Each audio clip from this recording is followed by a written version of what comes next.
the fast 5 things you need to know. We'll start your day off swirly, it's the toast. I sound amazing. Welcome back to The Toast and happy Tuesday. It's giving. You know what today's giving? Transformation Tuesday. Because you got a haircut? Yeah, I'm sure you guys could tell it's extremely dramatic transformation over here. I got a trim and I'm feeling like myself again. You look like yourself again. Thank you. You really Were you did. shocked when I opened the camera this morning? I was. I said, wow. That's a She's going transformation. through a major change. Yeah, it's giving like girl going through a breakup. She's so crazy with her trim. Is there something you want to tell us? Yeah. I did something crazy last night. What did you do? I did something cute last night. Cute last night because I cleared out my computer because I was running low on storage, and they took me to this wonderful place in my computer where they show me my biggest files, and they only reserve that for the toast. For the times when it's dire, I guess. Right. And I got to see my biggest files on my computer, like lots of videos and stuff, and like it was so much like old Patreon footage, like stuff from like that mukbang when I was pregnant with Charlie, a lot of footage from when I redecorated my guest room, and like so many different like eras of us just like popping on my screen. So many Pargy eras, Toastiversary documentary. It was really cute to go in and delete everything. Well, because it's all on Patreon. Well, it exists at patreon.com/thetoast. So make sure to subscribe to support your favorite podcast. It was a very cute trip down memory lane. That was very unexpected. Like I was just trying to do some admin. All of a sudden, they took me through the years.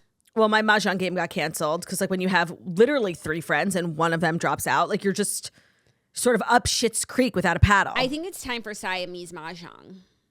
I know. Me and Ben is like becoming a real addict too. And we get in bed, we're like, we wish we could play Mahjong. And if we just learned how to play 2-player Mahjong, it's just the thing about Mahjong, why it's so great. It's like it's the community aspect of it. Like, and yeah, I could sit at my kitchen table with my husband, but I do that every night. Like I don't need to do that. I was reading my DM, someone DM'd me. They were like, you have to learn how to play 2-player Mahjong. It's so much fun and you can play whenever. But I also think it would kind of ruin 4-person Mahjong because all of a sudden it's very slow.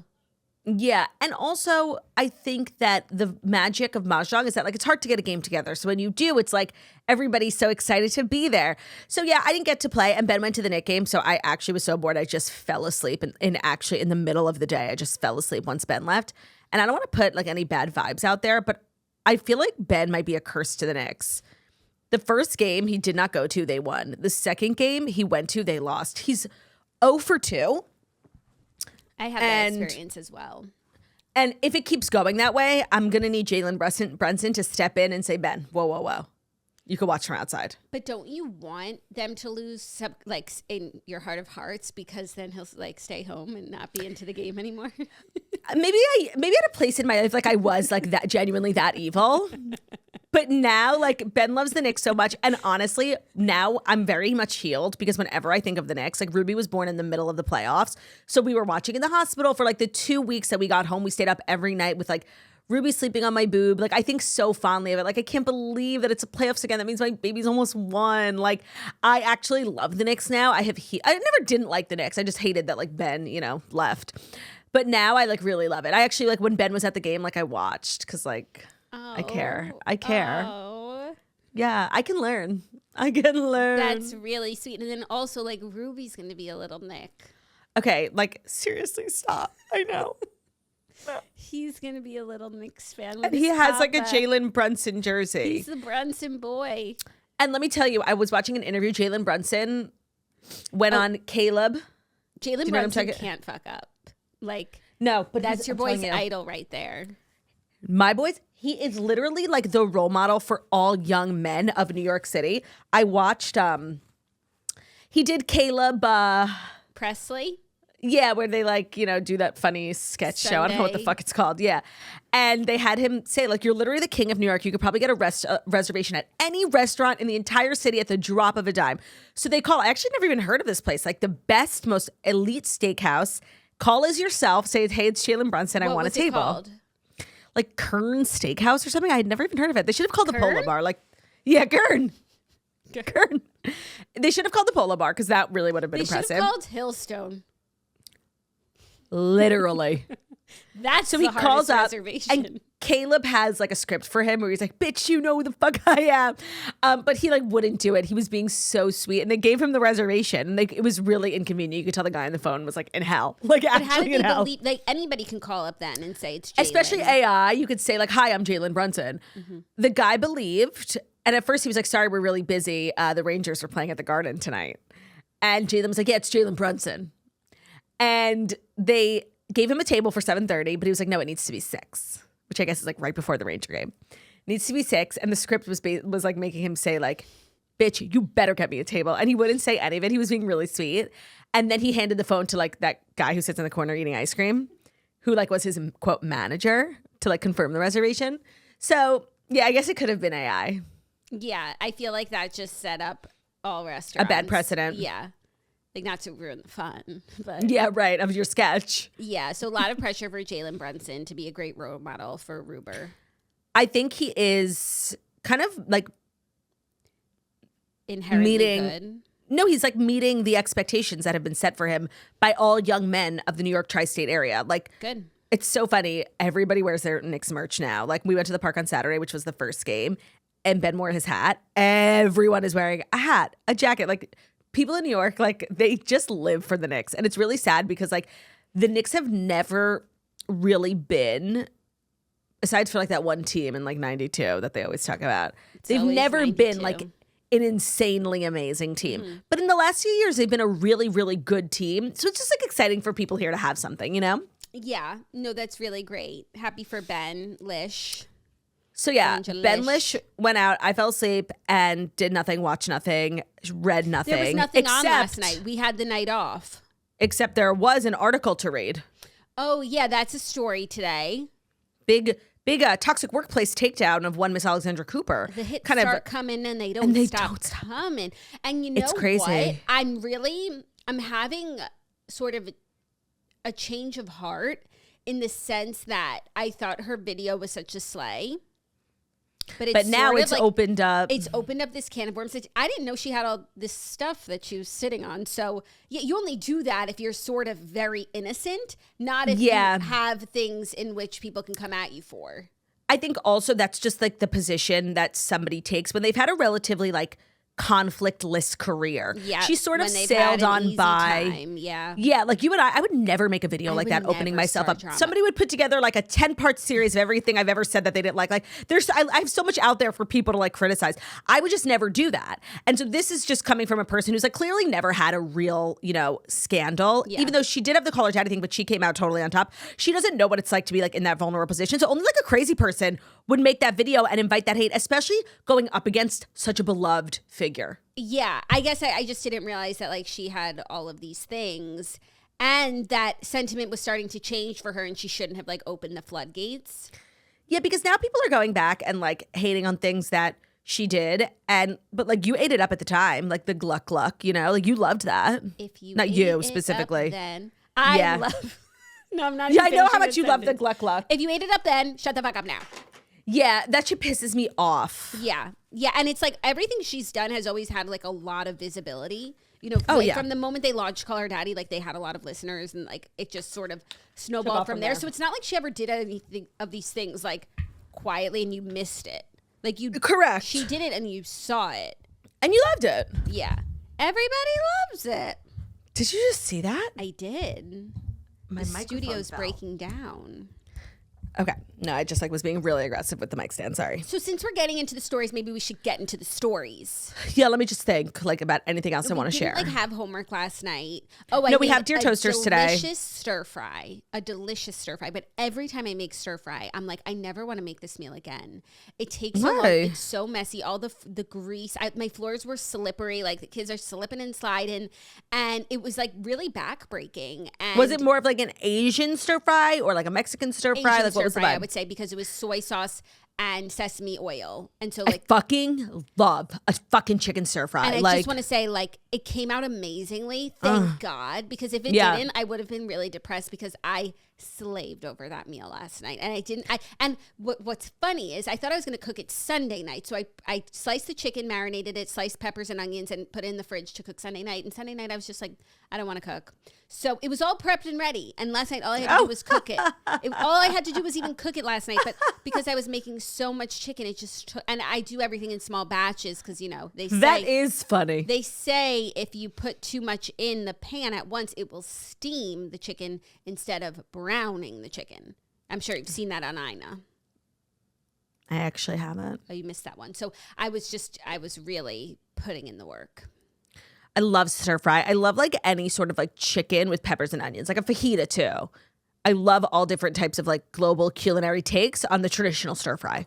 Yeah. It's a good meal. Chicken stuff. rocks. But just don't make it yourself, honestly. Oh, don't worry. I never do. It's not worth it. Chicken rocks is a stir fry. Yeah, it was chicken rocks. That's really what it was. Yeah, chicken rocks. Let's get into the fast 5 stories that you do need to know. Wait, sorry. So I have to tell you something so funny. I forgot to tell you this. Me and Ben were like last week. It was so nice outside. And we were eating dinner outside. And we ran into someone we know. It was nice outside? Correct. We ran into someone we know. You know her too, Amanda. She was in your grade in high school. Okay. She like goes to our school now. And she was like, oh my God, so good to see you guys. La. So funny. I actually just made chicken rocks like for my family. And she said it to Ben because Ben has like co-opted chicken rocks, which is our family recipe. We've been eating it since we're like in middle school. And so this girl was like, chicken rocks, Ben. I'm like, Ben, it's literally a Oshry family recipe. Yeah.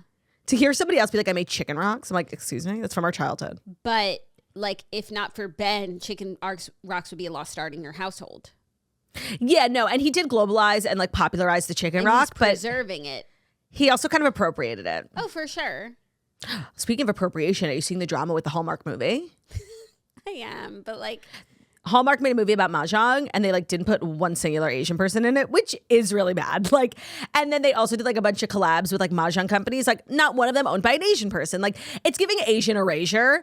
And while American mahjong has largely been co-opted and like become like an Americanized version of it, like to not pay homage, not cool. yeah, that there's not homage, I guess. And like, why isn't there one Asian character? Like, she could be the teacher. Like, she could be anything. Right, but wouldn't that also be like offensive? Stereotype? Yeah. Maybe. I don't know. So then it should be like the leads are Asians, but maybe the story is about how these randoms got into you know what I mean? Like, yeah.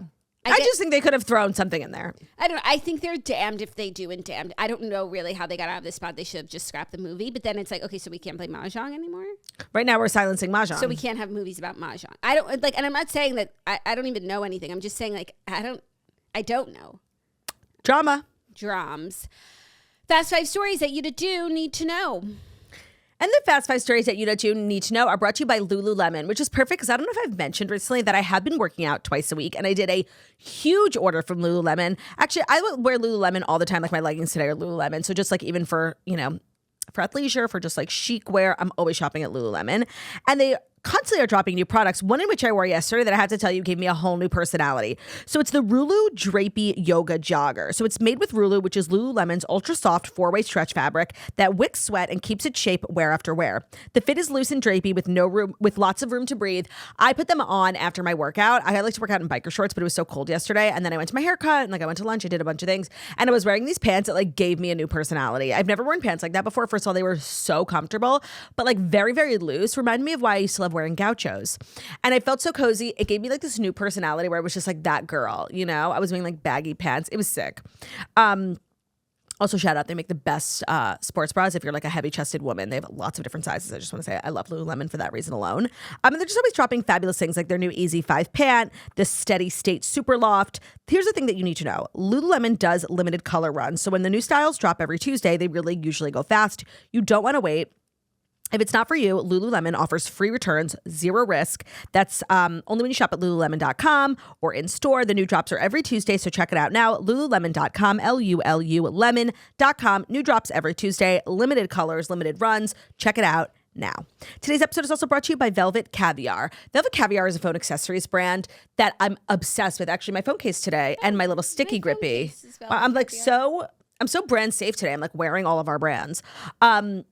I just feel like when we talk about accessories and like looking cute, we're not talking enough about phone accessories, whether you use like MagSafe chargers, wallets, your phone is an extension of who you are. At least for me, like my phone is always in my hand. So it needs to look cute. It needs to match my outfit. And I love shopping at Velvet Caviar because I always need a MagSafe Sticky Grippy. I drop my phone a lot, so I need like a phone that's a case that's safe. You know, they do the test drops. They do it all, but it's where fashion meets tech. And they offer really fun sales and stuff. So right now they are giving our listeners an exclusive discount to buy one, get one free. That's right. It's a buy one, get one free, you know, a BOGO on all their phone cases and matching accessories. The phone cases are drop tested up to 10 feet. They are MagSafe compatible.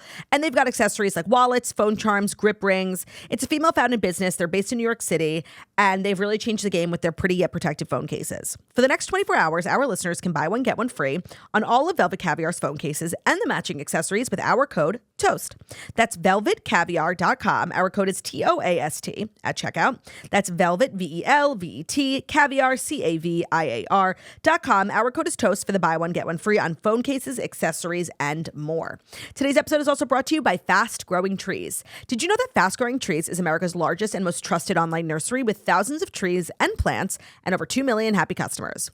So they have all the plants that your house or yard needs, including fruit trees, privacy trees, flowering trees, shrubs, houseplants, all grown with care and guaranteed to arrive healthy. So whether you live in a city and your apartment needs a little bit of like fresh herb, you know, a little fresh plant, a little life, or you have a yard and you want to plant trees, you want to have a ton of plants and you know nothing about it. I love Fast Growing Trees. One, because they have really quality product. A lot of my sister Olivia things in her garden are from Fast Growing Trees, but also they have a ton of experts there. So I feel like a lot of people don't get into yard work or gardening because they don't know where to start and they just like feel like they know nothing. And so if you go to Fast Growing Trees, you'll get access to a lot of different products, but also they're experts who can help you decide what tree to get, what's good for your climate, what works in your area. So Fast Growing Trees makes it very easy to get your dream yard. You click, order, grow. Healthy, you're going to get healthy, thriving plants delivered right to your door. They also offer an Alive and Thrive guarantee, which promises that your plants will arrive happy and healthy. There is no green thumb required. It's just quality plants that you can count on. Plus, you're going to get that ongoing support from trained plant experts who can help you plan your landscape, choose the right plants, and learn how to care for them every step of the way. So you don't need a big yard or a lot of space to live in an urban jungle. You know, I love that. I love plants. Like nothing makes you feel, especially when you're in an apartment, like nothing makes you feel like outdoorsy like a plant. They're alive, you know? Right now they've got great deals on spring planting essentials, up to half off on select plants. And listeners of The Toast can get 20% off their first purchase with using the code TOAST at checkout. That's an additional 20% off at fastgrowingtrees.com, code TOAST. Today's episode is also brought to you by Ollie. 91% of dog parents say that their pup is an important member of the family, and 40% would even save their dog over a human stranger. So it's safe to say that people are obsessed, and if you're obsessed with your dog, Ollie gets it because they're also dog obsessed. They are relentless about delivering the best food and experience for you and your dog. They give you a way to check in on their health over and over again. So if you're looking to switch your dog to fresh dog food, Ollie is super popular. Their recipes are fresh. They're developed by real chefs and backed by vet nutritionists. They are obsessed with making the best, highest quality meals with the highest quality ingredients.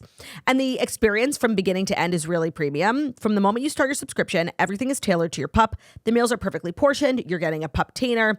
The way to serve is very easy. It comes with a scooper. It doesn't smell up your fridge. I think a lot of people avoid doing fresh food because of the smell, but they've got a good system in place. And then they offer health check-ins. With Ollie, you're not just getting food through their app. You can actually check in on your dog's health with vets. Just by uploading a picture, their team can check in on your dog's weight, digestion, teeth, and coat. So get ready for both you and your pup to be obsessed. Head to ollie.com/toast to tell them about your dog and use code TOAST to get 70% off your welcome kit when you subscribe today. Plus, they offer an obsession guarantee. If you're not completely obsessed, you'll get your money back. That's ollie.com/toast and enter code TOAST to get 70% off your first box. Ollie, feed the obsession. ollie.com/TOAST. Thank you, Turtley. You're welcome. Our first story, as we were discussing, Bloomberg dropped an article yesterday inside Alex Cooper's Unwell, tears, screaming, and employees looking for the exit. So they wrote an article about toxic workplace allegations over at Unwell. Different things are being thrown out there. One that like her husband yells at everybody. Well, I think actually the article overall wasn't even so bad for Alex. It was bad because I guess she's allowed it to get to this place, but all the allegations of like toxicity were coming for her husband. Yeah. Which like, I guess what they're saying is that Unwell hasn't actually produced anything successful outside of Call Her Daddy. And so that's why it's been hard for the company. They have a lot of like high level executives who have left because like the company can't kind of put one foot in front of the other. I don't think they know exactly who they are or what they're doing because they started out as a podcast network and they have no successful podcasts outside of Call Her Daddy. So Call Her Daddy keeps Alex so busy that she's really never at Unwell. She doesn't really work there. Matt does. Matt runs the day to day. And they say he's just the woat. He yells at everyone, threatens people. You never work in this town again. People have been in the industry for many years. Leave set crying. He yelled on the Unwell Winter Games set. There's just been and did you see that part in the article that said that Unwell Winter Games, a contestant dropped out last minute? And I had seen a clip of it already. And they asked a production member to like be the new contestant? Yeah, I saw a clip of it last week. It looked actually kind of cute. Someone's flight got like delayed or canceled and they couldn't make it. So they chose this young guy from production to like be in part of the cast. So it was just like funny. Oh, it's funny how like perception is because on the show, I guess it looked cutesy, but on the article they were saying, and they sprung it on him to engage in this challenge. No, he like looks like a guy who would work at Barstool. And it was like funny how when you look at the Unwell Winter Games cast, it's like a guy who works for Unwell. It's actually that is funny. Like, I didn't find that to be weird at all. But I also just realized that there was Bachelor Winter Games because I saw an old clip on my Instagram, Bachelor Winter Games from like Ashley I. Now she's getting like all this stuff resurfacing, and I was like, wait, Unwell Winter Games. Now I just want to say about this article. Mm-hmm. I feel so split because the article itself, I feel, is a big nothing burger, except for Alex. Like, her husband's obviously just like an ass, is what they're saying. And I would think that it's like blown out. I feel like they write stuff about this like that to be like sensational and like just get in on like the drama and take advantage of what's going on. However, the interesting part here, and I know everyone's like probably tired of me hearing me talk about it, but I see so much of this through the lens of Sophia Franklin. And I feel good at the time that like, I think a lot of people now look back on the Sophia Franklin thing and are like, well, yeah, like that was bad. But at the time, like Alex Cooper was father. Like it was everything she did, the video, see you fuckers Wednesday. Like it was all iconic to everyone. And I remember like we got a lot of hate for our takes on Call Her Daddy. People really didn't agree with us. We were very middle of the road and just like, wait, I kind of feel Sophia. Like they should be making more money. And then $60 million, the rest is history. But a lot of the rhetoric around Sophia was that like, well, yeah, maybe they should have been getting more money, but she allowed her boyfriend to get involved. That was her big crime, that she was married to, she was dating a guy who we now know was like a C-suite executive at HBO for many years, went to Harvard Business School, had an MBA, is like an actually smart person. And these are two girls who worked in the industry for 5 minutes and wanted to renegotiate a huge contract. And like had this huge thing on their hands and like didn't know what to do with it. Didn't know how to steer it, and they're up against like this huge media company, and they know they're being taken advantage of, but they don't know what to do. And the only sort of like thing they had in their arsenal was this guy who was really smart, and tried to help them. Oh, I'm sure he was glad he did that. So even people who were like, yeah, they should have gotten more money. Sophia's biggest crime was always like letting a man get involved, even though like, sorry, the man was probably smarter than them both and could have helped at the time. Like, I think that's fine to say. So I just think it's like a little rich that not only did she get married, start working with her husband, they merged. Like everything she built in Call Her Daddy is a part of a holding company called Trending that she started with her man. He had some successful like ventures. They've mushed them all together to start this Unwell Trending company. Mm-hmm. She has given the keys to her success to her husband. He runs the day-to-day. Which, by the way, I have no problem with. I just want to say I'm not one of these like man-hating people. I work with my husband. Like I feel like that's fine. No, the thing is, all of these things, toxic workplace, letting your man get involved, letting him run the show that you built, would be fine from anyone other than her who has preached all of this stuff all of these years. Like, she's meant to, like, she rails on everyone and has guests come on who talk about like toxicity and narcissism and yelling and this and that. And then like, you're perpetuating it. Like you're supposed to be perfect because that's what you demand of everyone else.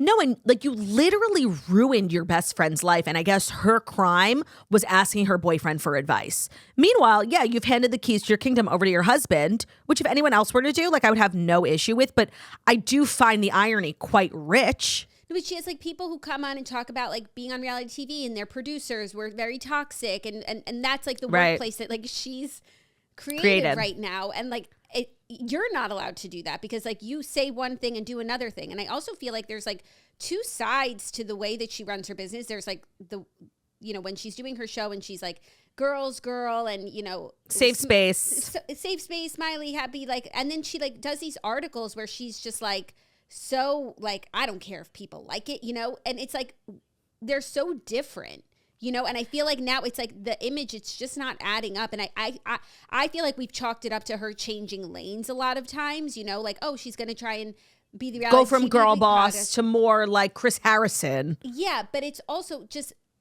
it just is so incongruous to be like one way when she's hosting the show where it's like this warm, safe place and everybody's feelings matter. And then she's talking to Forbes and she's like, you've got to be ruthless. And then she goes to Utah and hangs out with Dakota Mortensen. Well, that's the other thing that, of course. Yeah.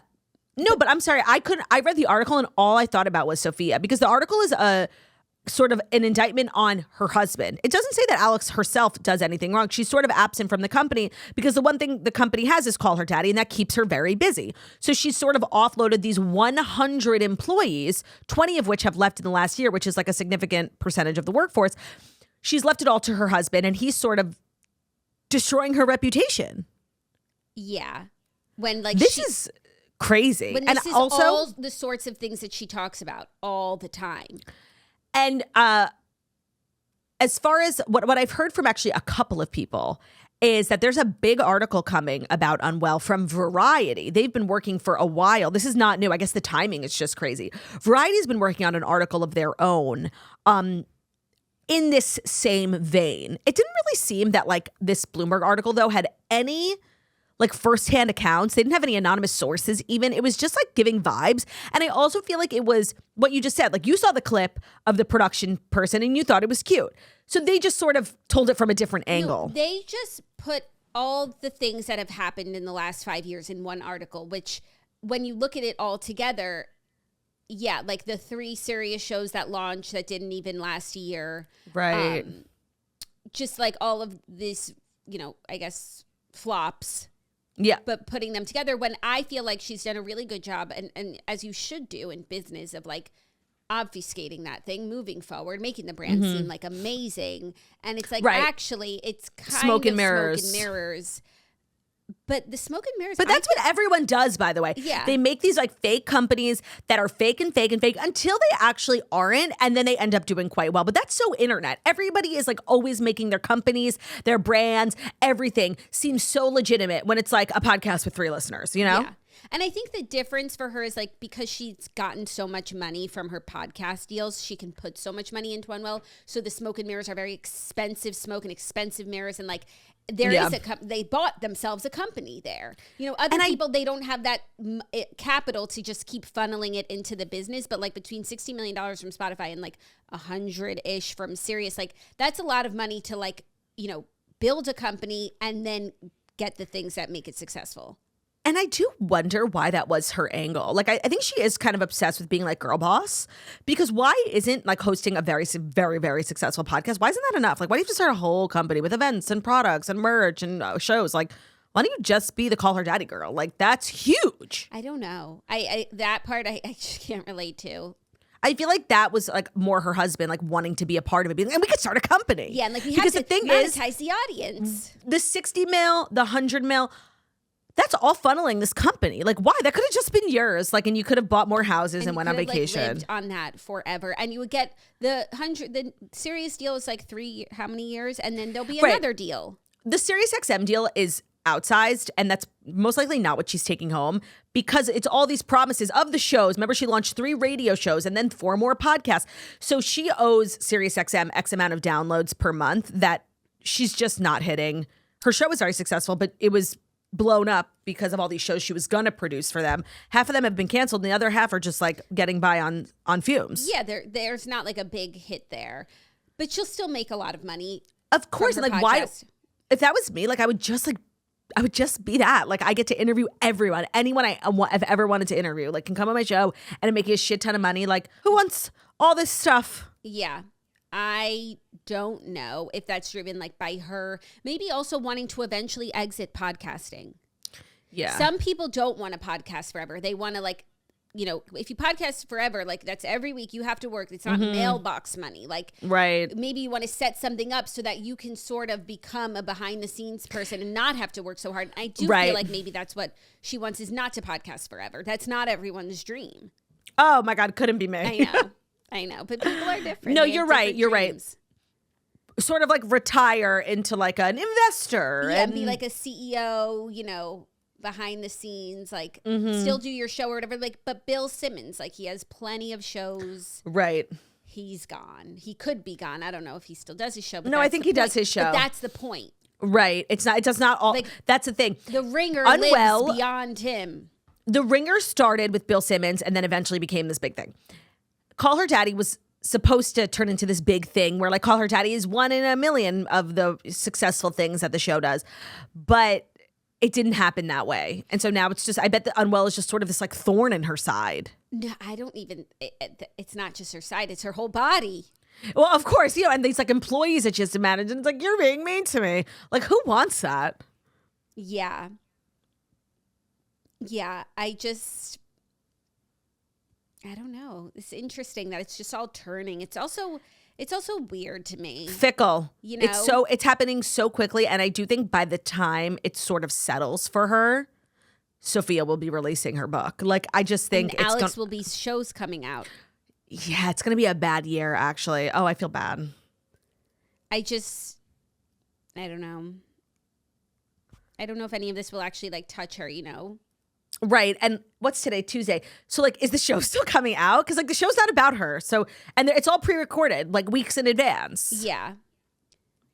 But if I'm a guest, I'm not dying to be on the show right now. Yeah, but she has, well, that's the thing. It's like, I want to say she has a lot of friendships just because like she was friends with Margot Robbie and Miley called her up. But like, where are her influencer friends? Like she's had like friends not friends throughout the years, but people who have come on the show. I don't want to like start naming them, but like. I know. So a common criticism of her, it's just that I think that people say like speaks to her character, is that she has like no friends in the industry. And the ones that like she did connect with, I'll say their names, like, right? Sure. She was friendly with Morgan Stewart. Jackie Schimmel, like LA, like very LA podcaster. There was a time where she was having a lot. Hannah Berner and Paige were on her show. I don't think Hannah Berner and Paige were ever her friends, honestly. Hannah Berner was on before, like when she was still in New York. Hannah Berner went on a couple times. That even when she moved, like, so you can be less. By the way, I feel like it's common knowledge. I feel like Paige hates, and I'm just saying this based off of internet. This is not anything that I know. Based off of vibes. I feel like it's like everybody agrees, like Paige hates Alex Cooper because one time she like interviewed them both and was asking questions about Summer House, being like, well, Hannah, like, how do you not like hate Paige for staying at Summer House and staying friends with the people who like ruined your life? And Paige was like, excuse me. So she was never on Call Her Daddy again. Hannah has been on to like promote her various projects. But I don't feel like they were ever like super friendly, especially because then Alex moved to LA. Like that can be explained away. Like her LA friends. Mm-hmm. What happened? I don't know. And so that's another one where it's like very incongruous with the person she is on her show. That's like, you would never think this person alienates so many people because she's meant to be like, you the girl's girl, big sister, father. Yeah. And it's like, can't keep a friend. I also think that a part of it that needs to be said is she may not be a girl's girl and she may be like isolating, but I do think on the other side of it, like I think there are a lot of people in the industry, especially like women in the industry, who are like insanely jealous of her. Yes, and like would never be her friend for that. And those people are like not at her level, and so I'm not even talking about them. I'm sure there's always going to be people like that. I'm not talking about them, but like the people who have come on her show who are like at her level, who are full lives and don't spend their time like being petty and jealous. Yeah. Donde está las amigas? Yeah. Las amigas chicas. Friends for life. We'll always have each other. That's what keeps us bright. Amigas, cheetahs. Yeah. I was never an Amigas cheetahs, so I'm not talking to me. No. But yeah, just all very curious. I know. And it's just bizarre how quickly things flipped for her. Mm-hmm. And I imagine had she known that this dumb video with Alex Earl, it's not even about Alex Earl anymore. No. Like I forgot about Alex Earl. if she had known, I mean, there's no way to know that it would have opened up this. Yeah. And I guess like for so long, all the criticism of her, she's never addressed. It's as if she doesn't see it. And like that works for her. And I think it's a pretty good strategy. So like to come down to the sewers and address. Welcome. Well, now she's in the sewers. And so, yeah. And that's why she shouldn't have gotten involved, because she was. Now taking it back, like, I think ultimately it was a mistake then to do that video. Yeah, of course. And even so, like, I don't really understand someone who very meticulously for years positioned herself. She's not a podcaster. She's not an influencer. Businesswoman, mogul, marketer, like on another level. I wouldn't compare her to. She was Alex Earl's boss, you know, to sort of join, like come down, and they start arguing with girls like younger than you, and I it's just bizarre. It just felt incongruous with the plan she had set for herself, it seemed. Yeah. So we'll see. We shall see. Our next story, Wes Wilson is speaking out about Amanda Batula relationship for the first time. So West was on an episode of his show, Show Me Something, his podcast alongside Sophie Cunningham, and he discusses the drama a bit. He says that there was no overlap. He said, I know there's 1,000 different theories on the internet right now, but that is one thing for sure that did not happen. Everyone was single. He went on to explain that Amanda and he realized things were maybe a little bit serious back in February, adding that she has been taking the brunt of the backlash. He said in the clip that her phone number has been leaked and she's been receiving hateful messages. He said, the hardest part, I think, with this whole situation is, you know, my actions have hurt people that I care about. He explained that he intends to give some apologies face to face and clear up all the crazy shit that's been on the internet at the reunion. Like, I love him addressing like the one thing, like nobody thinks that, like nobody cares. No, I don't see anyone talking about the timeline. Like, I don't think anybody believes them to have cheated. I never really thought that, but it's a little curious watching the season. There's like, you know, that sprinkle of, and so I'm glad to know no, but yeah, great. No. Yeah, like that's the first thing you're addressing. Okay. The episode airs tonight, right? Andy keeps talking about this episode. He said again, like, you're going to have to watch it, like half your eyes closed because it's so cringe. Like, oh my God. What? I know. I think I might watch it live with commercials. Like, what is he talking about? What is he talking about? The season's not even so tea. Would we find it so cringe if none of this had happened? And also, I think Andy kind of backwardsly confirmed that this episode has also been edited since Scamanda. Yes. So maybe this was something that they could have But it's like, are tossed? They editing in the cringe? I'm also going to be like, I want to see both. I want to see the pre-Wes Mandoval edit and the Wes Mandoval edit. Yeah. What is it? I hope it's not Alan Cummings 2.0 talking about the feast.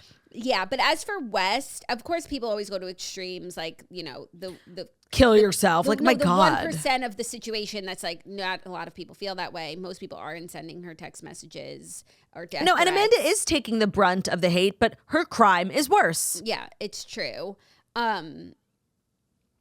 It's just like crazy that he has a podcast and he has to like go talk. Yeah. And are there people who then like listen to the rest of the podcast? You know what I mean? I don't know. And like are going to listen to next week's podcast? I think there are people who finished out the episode, like just in case you said something else. I don't know if they're going to tune in next week. And who are those people? Maybe they love Sophie Cunningham. Well, it's like a sports podcast before it's a Scamandoval podcast. Yeah, I guess they love sports too. And maybe they're keeping up with sports. Well, they should be. I'm also like officially off of keeping up with sports because like because fuck Lamar. Did you see Chloe? Yeah, I did. Fuck Lamar. Seriously. She, I guess, I was saying on the podcast, like he was being really weird and honest about his marriage in the documentary. I guess Chloe had no idea. She sat down out of the goodness of her heart. She said she was not paid, but Lamar was doing this documentary and they asked her and she said yes. She had no idea that he was in the other room doing his testimonial saying it was like a fake marriage and he was just using her for fame and it was so fun to be so famous. So she went on her podcast being like, seriously, fuck you. I gave you my time, my money, my energy, you bitch.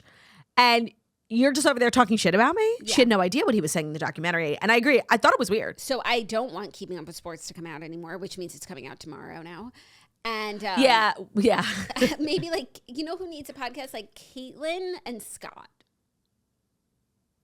Where is Scott? I haven't seen him in so long. I think they should start like a podcast with like cultural commentary. Fast Five, hot takes. I'm all set. honestly. No, I think it would be. Let's leave the Fast Five to us. Like I feel like people come and go. They try to do pop culture. They try to, like, the toast is supreme. Let's just leave it alone. Yeah. Like, just leave it. But we should be on NPR. We shouldn't be on public radio. Like, we should be everywhere. We are. It's a human right to listen to a toast. For Caitlin and Scott. I won't. Just them. Only them. I won't. Our next story, some exciting news regarding what we were discussing yesterday. Devil Wears Prada 2 premiere, red carpet. So I guess the movie is coming out imminently. So I guess it's this week, right? I would assume. Yes. I'm going to get tickets. The world premiere of Devil Wears Prada took place yesterday, and everyone looks seriously pargy. It's giving movie that feels like a real movie. It's giving global event. It's giving OG. Like, I see them all doing press in, like, press junkets. It's just giving Hollywood glam. Yeah, and looked amazing. She's probably my best dress, as she should be, because it's, her movie. She is like a fashion killer. And this is obviously her moment, and it's a movie about fashion, so it was a lot of pressure. Yeah. The dress was perfect. It looked like the logo of the movie with the horns. Like, it was brilliant. Emily Blunt looked insane. Like, I appreciate everybody showing up and showing out. Yeah, Meryl looked great and also very, like, Miranda-like. Anna Wintour was there. Lady Gaga was there. What's Lady Gaga's involvement? She must be in the movie? Has a song on the album with Doechii. Oh, I love that. Yeah, it already came out. Oh. But she's on the soundtrack, so that's. I didn't even think about the soundtrack. Like, did they make it, like, buzzy? Are there other people on it? Or is it just one song? Wait till maybe it comes out on Friday, but I just saw that one song. And by the way, they have to start the movie with "Suddenly I See," right? Like, that's so iconic. It is iconic. Hopefully it will. And it's like Andy there. getting dressed and she's not like fugly anymore. Hopefully it will be in there in some capacity. And then there's going to be so many cameos. So I think also, like, a lot of the people on the carpet probably are in the movie in some way. Lots of models, Winnie Harlow, Barbara Palvin, Heidi Klum. Did you see that somebody asked Barbara Palvin and Dylan Sprouse about their, that their home was broken into? Yes, actually, it's our next story. Oh, okay. But star-studded. Oh, anything else? Oh, star-studded. Yeah, anything else from the premiere? Has anybody said anything about the actual film? Like, is it good? I'm so nervous, you guys. Like, I'm so hyped up for this. And, like, the movie means, I was watching people get, like, interviewed on the red carpet, and just, like, no matter who you are, like, the movie is a core part of people our age's childhood. It's such an important movie. And, like, if they fuck it up, I'll be so pissed. Yeah. I guess we'll have to ask the people who saw it last night at the premiere. Maybe I'll ask Hannah Berner. Was she at the premiere? Yeah, because I think Paige is in the movie. And so they were, like, showing up for Paige. And Hannah looked great. And maybe I'll ask, like, great.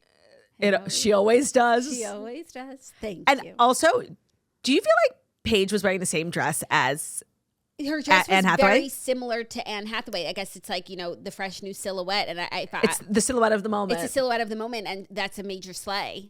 On Paige's part. Yeah. But, like, I need people to talk about the film. Right. Was it good? Yeah. I'll let you guys know. Like, my ass is going. Yeah. Maybe there's, like, an early screening Thursday night so I can talk about it on the toast. Like, I'm getting a sitter. I'm going. Great. Maybe I'll go this weekend.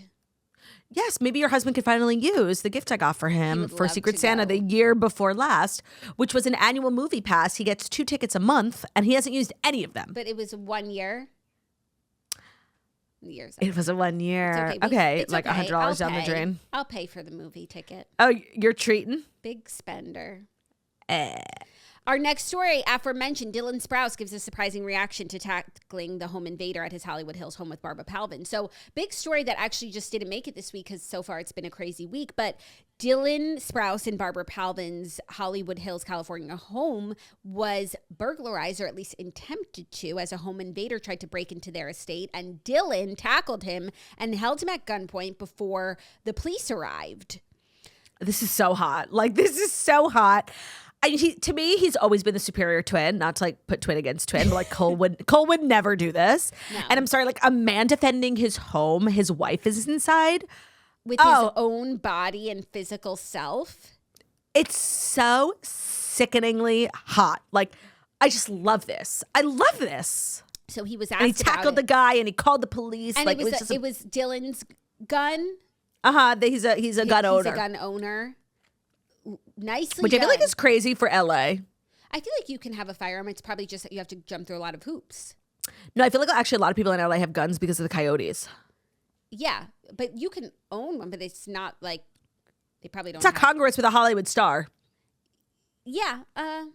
Well, they always say one thing and do another, so that's congruous. I don't know what he says. But anyways, he has a gun and he's not afraid to use it.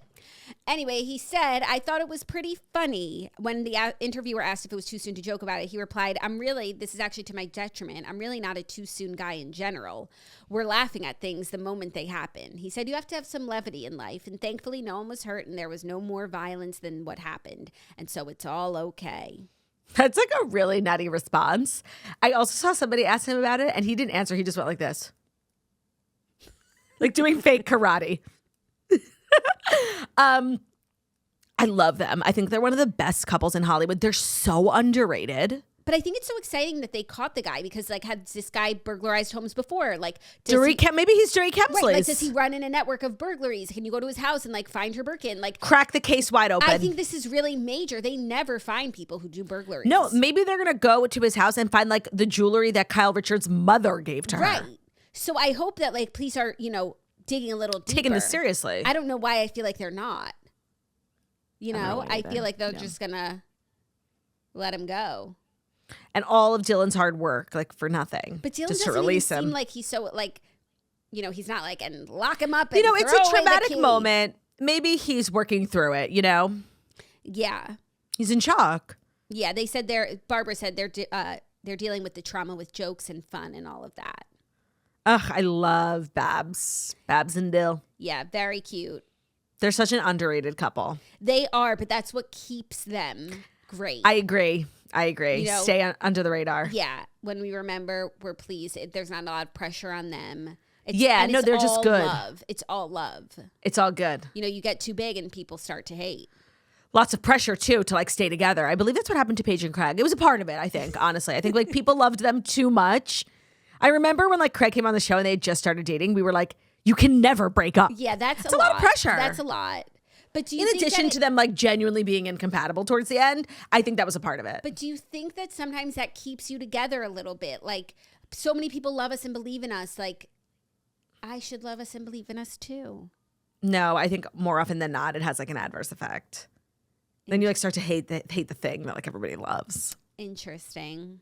Just a thought. I've officially moved on from them, Yeah, no, I actually think they're better apart than together what now. Were they ever doing together? Yeah, it's actually insane that they were ever together. It is true. But I've healed. Me too. Are you No, ready I'm over for it. It's good. It's all fine. Story? If it's the fifth and final story, that's brought to you by Weight Watchers. Whether you're curious about affordable GLP-1 options or you're looking for smart nutrition guidance and a supportive community, Weight Watchers gives you the tools to stay on track and reach your weight loss goals. Because spring is not just about starting over, it's about starting fresh. And that's with support that keeps up with you. So they offer digital on-demand workshops that are designed for your schedule and fit into your real life. You can hop into a session from your kitchen while you're prepping dinner or listen in during your commute. They've got curated experiences for whatever you're going through, from GLP-1 support, managing menopausal weight gain, and more.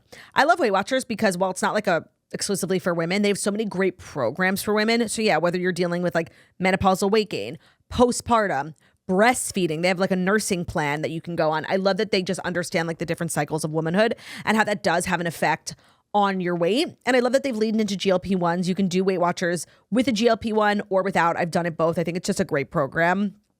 And it's OG. This is your, the same Weight Watchers that your grandma used to do. The messaging and the plan has evolved with the times. And I think they're always stepping into the modern age, which I appreciate. But it's just it's proven. It's OG.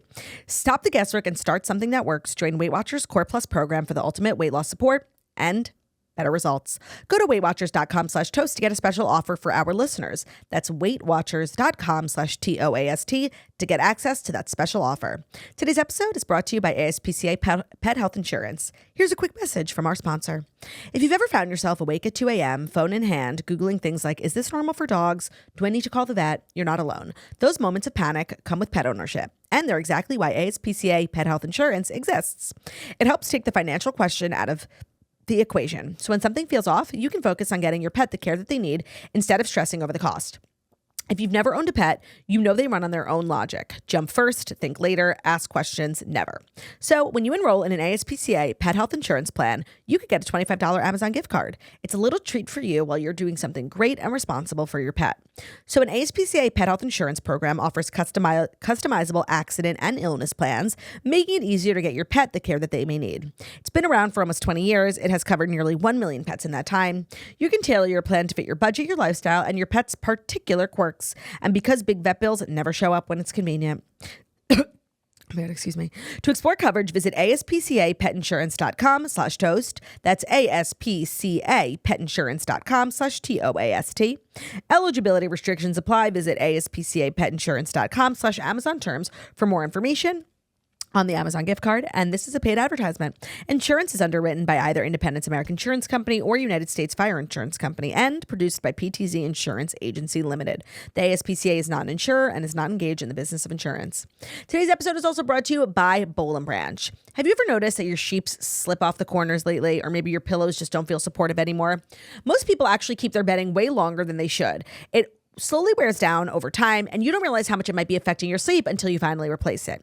And the truth is, most people think they need a new mattress, but the biggest difference is actually coming from replacing the things you touch every night.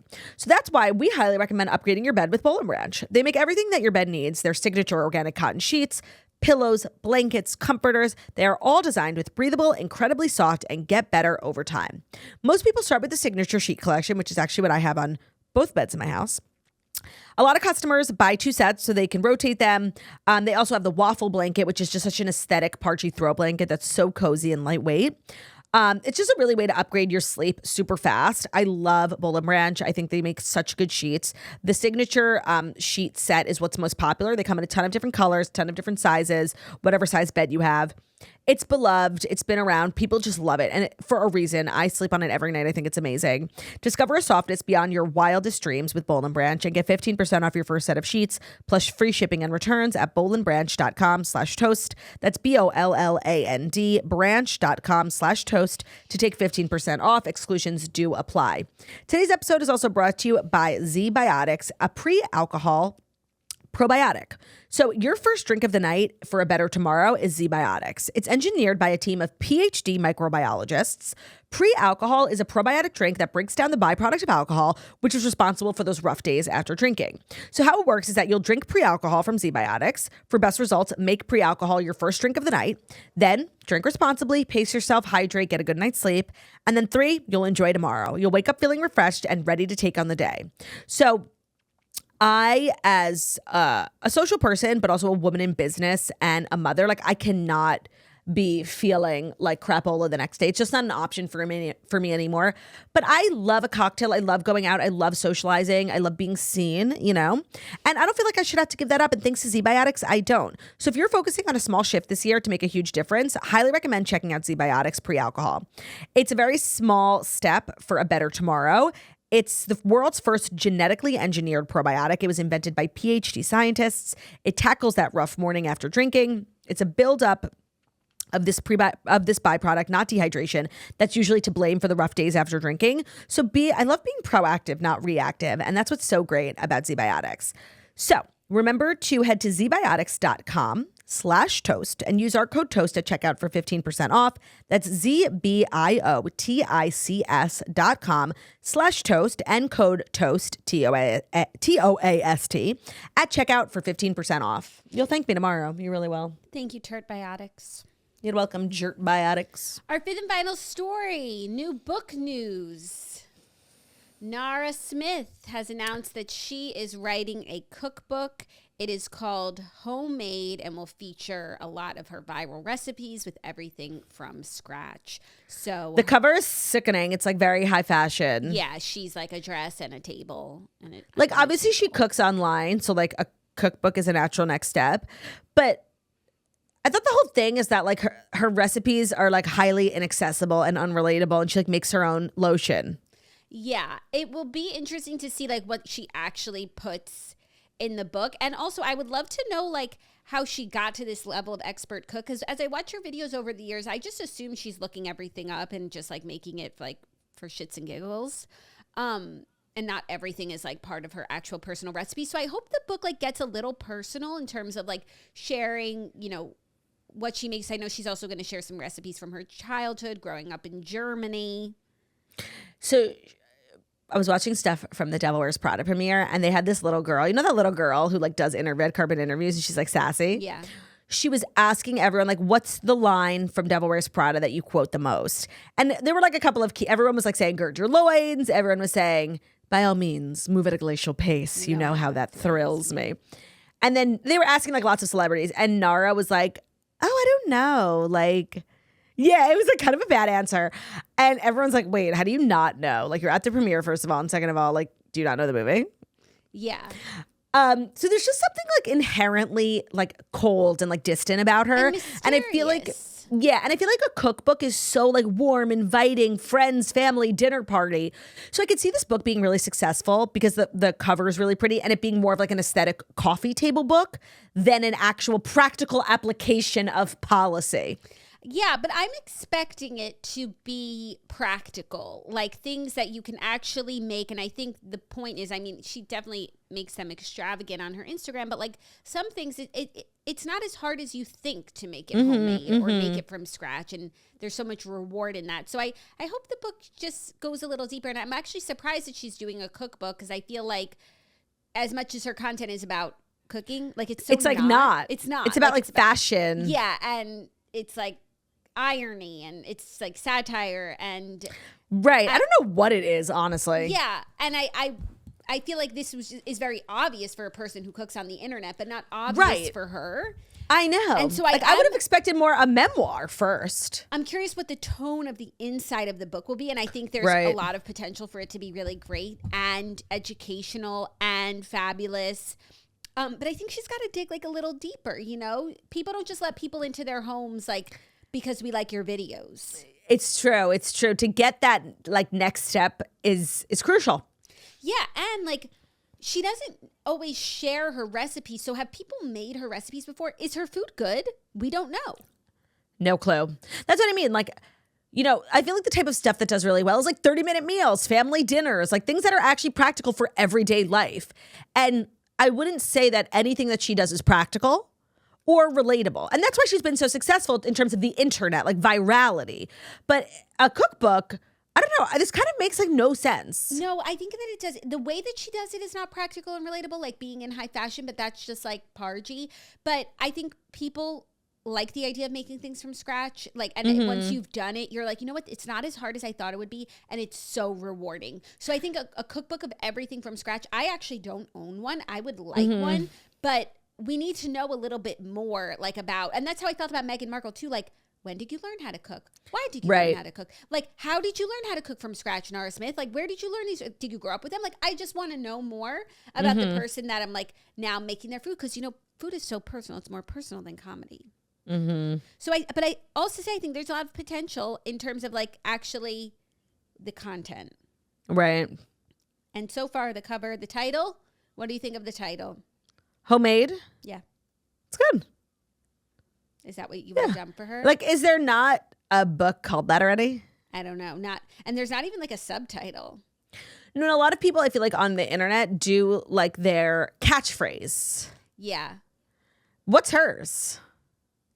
What is hers? From scratch. Like it's always like something about from scratch, but I guess scratch is a weird word. It's just not pargy. Homemade is like pretty. Decided to make it from scratch. It should be called like from scratch. It's really her tagline. But okay, homemade, sure, it's the same thing. It's whatever. Synonym. And it's a nice word, homemade. Yeah, no, it looks like a coffee table book. All right, let's dive into Dear Toasters, our weekly advice segment where I choose to help people. I am a helper. I am a philanthropist. It's our weekly advice segment. So if you ever thought like, oh, I'm in a pickle, I'm in a bind with my friend or at work, and I would love to get advice from Claudia and Jackie. They're so smart and wise. You actually can every Wednesday or Tuesday or whenever we feel like it. Email us, deartoasters@gmail.com, or head over to our website, thetoastpodcast.com. Are you ready? Yep. There's some kind of crazy ones today. Oh, yeah. Okay. Which one should I do first? This one really bothered me. Hey girlies, please help before I kill my husband. For context, I'm 22 years old, freshly postpartum, and I'm just still figuring everything out, like breastfeeding, etc. The other day, my husband asked me to send his friend Josh a text RSVPing to his son's birthday party while he was driving. As soon as I clicked on his contact, I was appalled. There were multiple text threads of my husband saying how terrible I smell because of the breast milk, how, quote, disgusting my old lady bra is. His friend mentioned buying me lingerie to, quote, take the hint. I handed him his phone back with the messages still up, but he never mentioned it. I have been waiting for the right time to bring it up, and I will have to see Josh at the party this Saturday. Please help a girl out. Oh my God, that makes me like feel sick. I don't even care about Josh. Like, oh, I don't care about Josh. Who cares about Josh? And it sounded like Josh isn't even that big of a piece of shit. Like your husband. No, he was the one who suggested the lingerie. But like, whatever. That's who cares about Josh? Josh is irrelevant. Your husband is a piece of shit. I know. I don't know how to tell you this, but like you have a bad husband. Like that's really, really bad. I think that like a lot of husbands like do and say things that are like mean or whatever, but having someone who does that like at postpartum, like the crime is probably 50 times worse than him. Like, let's say you had read his texts, like you weren't pregnant, you just read his text and, you know, he's like, my wife wears a smelly bra or whatever. Like, so bad. This is 75 times worse. First of all, anybody who's talking about their spouse to an outside party, you're dead to me. You're a piece of shit. Your spouse who's 22 years old and postpartum, I have to tell you, girl, I hate your fucking husband. I hate your husband. If it's on site, like I'm literally knocking his 2 fucking front teeth out. He's disgusting. And like, I don't know what to tell you because like you have a really bad husband. Now, he obviously didn't kill anyone. He didn't cheat on you, but he might as well have. Like, you have such a bad husband. I don't know what to tell you because you're 22 years old and you're postpartum and I don't want you to be alone, but like, you're better off alone and then with somebody who does this. Like, I'm sorry. I hate your fucking husband. He's a bad guy. Yeah. And guys who do stuff like this, there's other stuff. Yeah, this is just one thing. And, I'm sorry. Guys who are obsessed with sex after the wife gives birth and like, you know, who are like, can't wait to get to that 6-week appointment. 6 weeks, it should be 6 months. Like, I hate men like that. Yeah. And like when a woman shows up to her 6-week appointment pregnant, you know, I've seen that on TikTok. It's like, it's so bad. Like, unless obviously that's what you wanted and you're happy and like you were the one initiating the sex, good for you. But like, I just don't buy it. Like, you have an evil husband. Yeah, you have an evil husband. Focus on yourself at this moment. Like, you don't have to focus on your baby. You don't have to do anything big right now. You don't have to leave your husband. You don't have to deal with this. Like, I mean, if you want to have a conversation about it and see what he says, go ahead. But he's a piece of shit, so he'll say something shitty, I'm sure. I don't know that there's a way to like cure him of this or make him understand that he's a piece of shit. I think there are a lot of women who have really bad people for partners, and they don't know that how evil and bad. And then one day they're stunned by something that they do. Like, so you know that you have a really bad husband. You know that.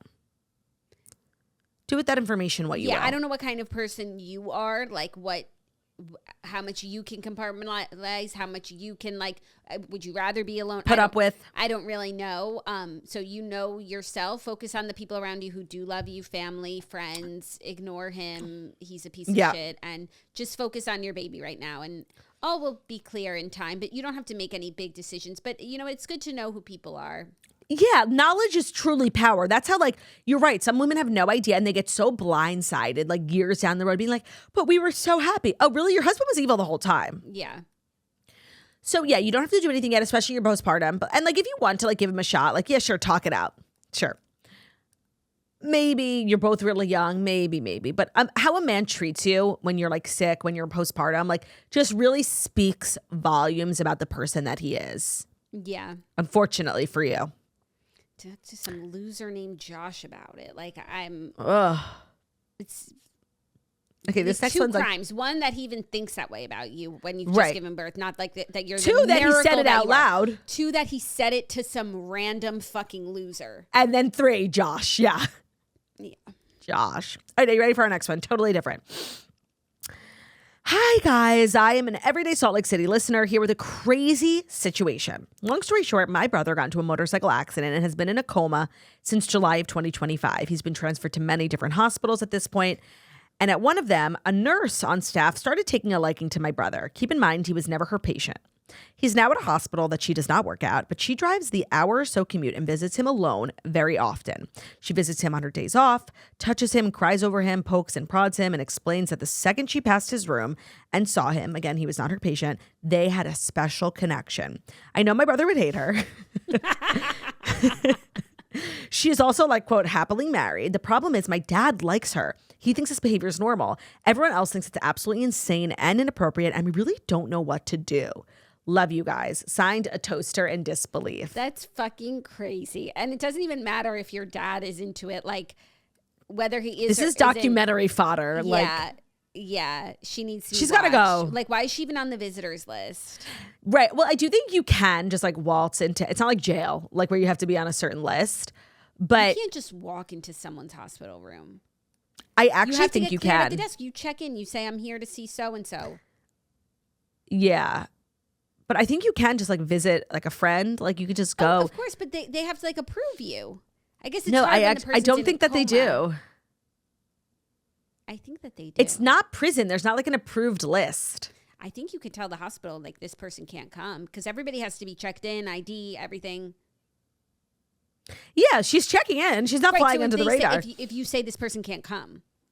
Yeah, I imagine you can say that, but then I think maybe like the police get involved. This is really spooky.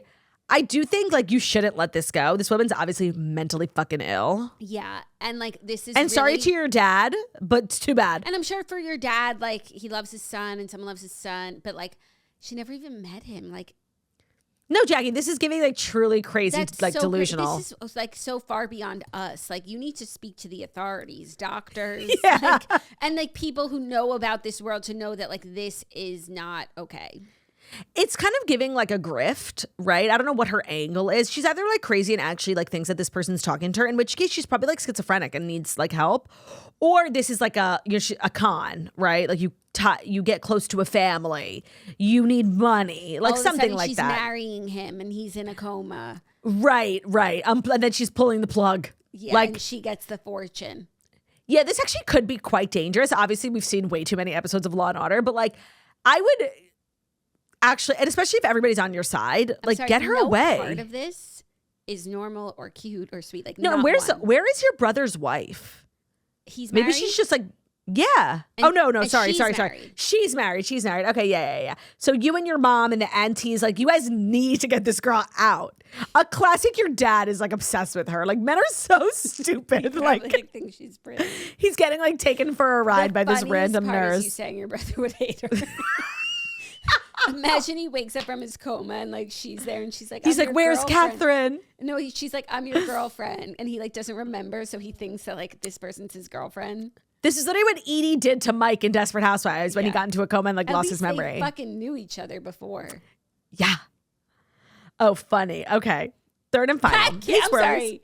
When people accuse Dear Toasters of not being real, like that's not helping. Who could AI could never generate something like that. That's not helping the Dear Toasters truth or allegations. Oh, I disagree. Like this is something only like no one can even think of something so crazy. Yeah. Do you know what I mean? It has to happen. Yeah. All right, third and final. Hey, Swirlies, I desperately need your advice. I started dating this guy, and so naturally I decided to Google him just to see if anything crazy popped up. Well, I almost wish I didn't because I found an article from about 10 years ago where he was being interviewed for a foundation supporting members of the military that are addicted to porn. In this article, he spoke of his past experience with porn addiction. He's self-diagnosed while in the Army. Now, this is weird, right? He hasn't mentioned this yet, and who knows if he ever will. So my questions are, 1, how do I bring it up to him that I've seen this article? 2, would this be a deal breaker for you? We've only been dating a couple of months, so should I run, or is this not a big deal or uncommon? I just want to say, like, I think like there's nothing wrong with this. Like, I know that sounds crazy, but I think like a lot of modern adult males like are addicted to porn. Yeah, like even they watch them. Even if it's not what you think of as an addict, like they are addicted to porn. Yeah.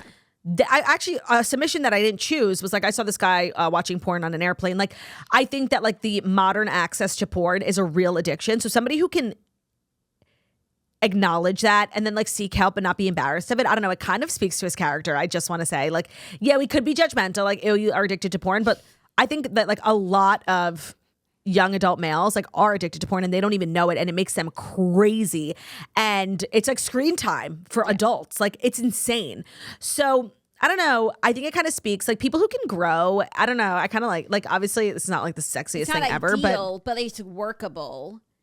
yeah, unless you like, I can't answer the question for you. Like, should you run? But yeah, you could see this as like icky if you wanted, or you could see like the beautiful parts of it. Honestly, And like, and historically, like, it's kind of hard to get a boyfriend and like find someone that you like. historically, it is hard to get a boyfriend. And so you don't just like throw them away like because there's a blemish.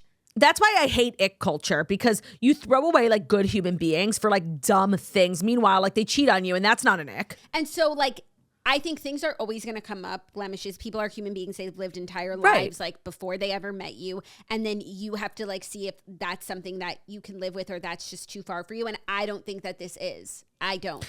No, I think there are a lot of women who are like actively married to porn addicts. Yeah. And then like they can't even be intimate without it. Like, I don't know. I don't hate this. I just want to say like like I love someone who can like self-actualize and grow and then want to help And then, others. like, Look, give he's back speaking. and, like to our service. And by the way, like thank you for your service. How about that? Like he was in the fucking military. Thank you for your he service. was in the fucking military.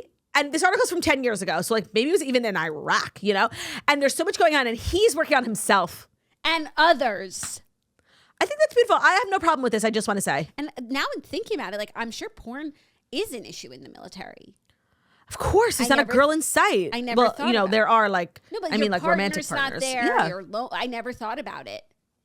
Yeah, it can be easy to become addicted. And they're already, you know, it's a very mentally tough. They're grueling isolated. Yeah. So, well, thank you for your service. Part 2 on helping Yeah. our servicemen and And I think women. you should stay with him.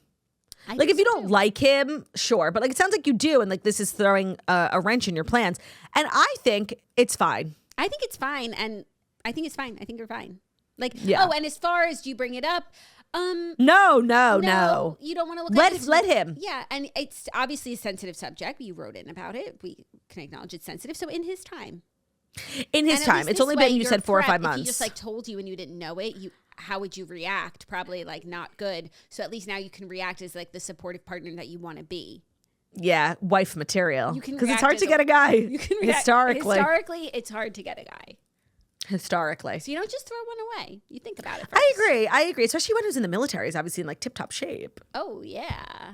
Loves his country. Huh. Oh, yeah. All right, well, that was Dear Toasters. Thank you to everyone who wrote in. Hopefully we were a little bit helpful. And that is our show. Thank you so much for listening to the Toast the Millennium Morning Show, where we deliver the fast 5 stories that you need to know every Monday through Friday on YouTube. So if you're watching us on YouTube, please feel free to subscribe and give this video a thumbs up. We are also available as podcasts anywhere podcasts can be found. So that's Spotify, iTunes, Stitcher, Public Radio, iRadio, CastBox, all the places. Wherever you listen to podcasts, find us at Toast, leave a 5-star review about how beautiful, stunning, and wickedly talented we are. It's actually insane that like every platform I list is like defunct. That's just, I think, speaks to How long we've been doing how this. long we've been doing this and We how are OGs. we will outlive these platforms. What do I say? I said, where do we get your podcast? Spotify, iTunes, Apple, Stitcher. Okay, iTunes is Apple Podcasts, the podcast Yes, app. Stitcher, Public Radio, Radio, CastBox. I'm screaming. These were the places like actually 10 years ago. I feel like it's time for an update. Like You think? It's actually like embarrassing. We're kind of aging ourselves. it's sort of like it's Spotify, Apple Podcasts, YouTube. Yeah. And if you listen on another platform, like please let us know. Please Sound off in the comments. Where do you watch Like, the the Toast? thing We is, could probably they're gonna just sound off in a comment section that we've never seen before because we never like I look at Spotify comments, duh. YouTube And they all comments, listen on Spotify. and Instagram comments. Shit. So go sound off on the Stitcher comments. I hope you Can't wait to see you there. have a great day on Stitcher. Love ya. Bye.